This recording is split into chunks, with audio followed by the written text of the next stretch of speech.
Arrhenius equation is K equal to capital A into e raised to minus of EA by RT.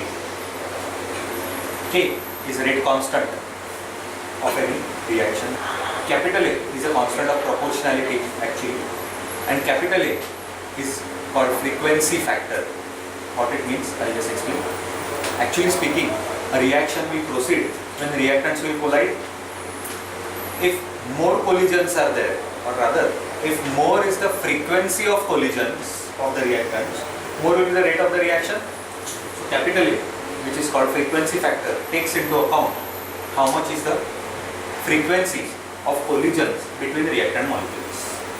More the frequency of collision, more the rate of reaction. And how will frequency of collision be manipulated, or how can we change it? By changing temperature. Na? If I have some gaseous reactants, if I heat, the gaseous reactants will move more, they will have more kinetic energy, and their collisions will be more. More will be the conversion of reactant into product. So capital A takes into account the frequency of collisions, so it's called frequency factor. E subscript A, EA, is activation energy. Correct? Activation energy. Capital R is molar gas constant, 8.314 joule per mole Kelvin.